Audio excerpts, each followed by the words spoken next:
dissesse a você neste momento, pare de orar, como é que você entenderia essa palavra direcionada a você? É exatamente sobre isso que eu gostaria de falar neste momento. Eu sou o pastor Flávio Vieira e tenho uma palavra de Deus para o seu coração. O segundo livro de Samuel, capítulo de número 12, nos conta uma história excepcional, uma história extraordinária. A Bíblia diz que depois que Davi ele peca com Betseba, ele adultera com Betseba, deste adultério nasce um filho. E o filho de Davi vem ao mundo debaixo de uma sentença. O profeta Natã já havia dito a Davi que essa criança não permaneceria viva, que no decorrer da vida, diante dos momentos, essa criança ainda muito jovem, ela vem a ficar doente. E Davi, ele se prostra com o rosto em terra e ele jejua. Davi está inconsolável e ele permanece 7 dias ali, prostrado diante do Senhor, chorando, orando, jejuando por essa criança, por esse filho, pensando que Deus poderia ter misericórdia. E a Bíblia nos conta algo extraordinário dentro dessa história. A Bíblia diz que a criança vem a falecer. E os serviçais de Davi, eles temem dar a notícia a Davi, dizendo, olha, se ele não nos ouviu quando ainda a criança estava viva, qual será o comportamento dele quando nós dissermos a ele que a criança morreu? Ele vai entrar em desespero, ele vai perder o juízo. E ninguém queria dar a notícia a Davi. E Davi percebeu que eles cochichavam entre si algo, e Davi logo deduziu, a criança possivelmente morreu. E ele chama alguém e diz, a criança morreu? Morreu.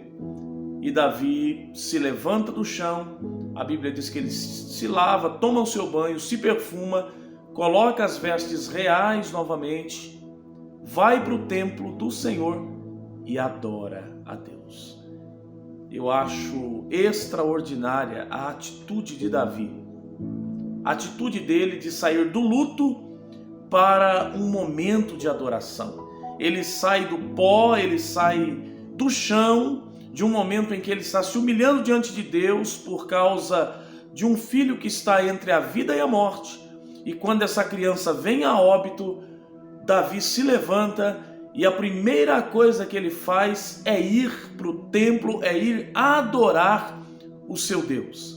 E eu percebo, e eu abro um parêntese neste momento para lhe dizer, o que nós faríamos com a notícia da perda de um filho? Será que nós adoraríamos a Deus? Ou será que nós culparíamos a Deus, responsabilizaríamos a Deus?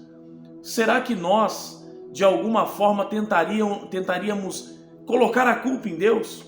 Qual seria a nossa reação no momento de perda, no momento de luto? É só um momento para dizer, né? Mas o que eu acho impressionante não é somente a atitude de Davi, é o entendimento que ele tem do momento. Porque Davi vai para o templo adorar a Deus e quando ele volta, ele pede para que se prepare para ele comida, ele quer comer. Ele está há dias jejuando por aquela situação. E quando Davi está à mesa comendo, os seus serviçais, as pessoas mais próximas de Davi, eles dizem a ele, olha Davi, eu não entendo. A criança estando doente, você jejuou, você orou, você chorou, você se humilhou diante de Deus. Aí a criança morre e você se levanta e vai adorar a Deus e você segue a sua vida, Davi. Eu não consigo entender isso.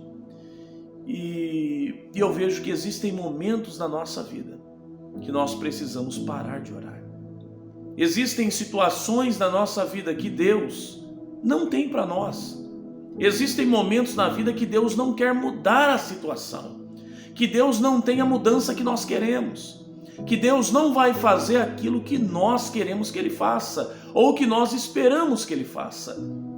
E eu vejo que Davi naquele momento, ele tem a sensibilidade de perceber, a criança morreu, ele vai para o templo de Deus para adorar o Deus que ele serve.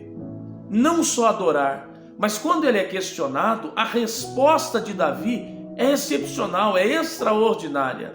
A resposta dele é: enquanto a criança estava doente, eu fiz tudo o que eu poderia fazer. E eu abro um parêntese aí, porque existem muitas pessoas, e nós vivemos um tempo de pandemia, existem muitas pessoas que perderam seus familiares, seus queridos, seus amados, e muitas vezes você talvez está carregando uma culpa, um sentimento de que eu poderia ter feito mais. Eu deveria ter feito algo. Eu poderia fazer algo a mais. E talvez você que está ouvindo essa mensagem, você ainda se culpa. Você ainda carrega, mesmo tendo feito tudo o que você poderia fazer, tudo quanto estava em seu alcance, você ainda tem esse sentimento: eu poderia ter feito mais. Eu poderia ter feito isso, ter feito aquilo, eu poderia ter levado para tal lugar, eu poderia ter feito isso ou aquilo. E eu queria dizer para você, talvez seja o momento de você entender que a vontade de Deus, ela é soberana sobre a nossa vontade. O querer de Deus está acima dos nossos. Existem momentos que nós temos que parar de orar, e não só parar de orar, mas parar de questionar, parar de nos indagar ou indagar até mesmo a Deus e dizer: Deus, por que, Deus? Eu quero uma resposta, o Senhor tem que falar para mim o porquê. E eu digo para você, Deus não tem que nos falar o porquê. Ele é o dono da vida, Ele sabe o que é o melhor para nós. Ele sabe o momento certo de nos tirar dessa terra, de nos tirar dessa vida, dessa rotina humana. Deus sabe o momento exato, nós não sabemos o momento. Até porque o projeto de Deus com a nossa vida é salvação. O nosso projeto, às vezes, aqui nessa terra, são tantos outros. E a salvação talvez seja um dos que estão no meio desses muitos outros projetos. E nem é prioridade. Mas para o ser humano, a prioridade de Deus para o ser humano, a Bíblia vai dizer, Deus, o desejo do coração de Deus é que todo homem se salve e chegue ao pleno conhecimento da verdade. A resposta de Davi, ela é excepcional. Eles questionam: a criança morre e você vai se lavar, você se perfuma, coloca a veste real, vai para o templo adorar a Deus e depois vem se alimentar, Davi? Eu não entendo. E Davi nos dá uma resposta extraordinária. Ele diz: a criança estando viva ainda, eu jejuei, eu orei, eu me humilhei diante de Deus, dizendo: quem sabe Deus tenha misericórdia. E a criança morta, a criança, uma vez que ela partiu, olha o entendimento de Davi: eu não tenho mais o que fazer. E ele vai dizer assim: a criança, ela não pode vir a mim, sou eu quem irei até ela. Davi está colocando agora a responsabilidade sobre a sua própria vida, a responsabilidade de continuar a vida, de buscar intensamente, incansavelmente a presença de Deus, para que um dia ele possa alcançar salvação em Deus, para que possa estar aonde a criança está. Eu não sei que tipo de dor você carrega, eu não sei que tipo de situação está nocauteando, norteando o seu coração, mas eu gostaria de te dizer nesse momento: existem coisas na vida que talvez seja o momento de parar.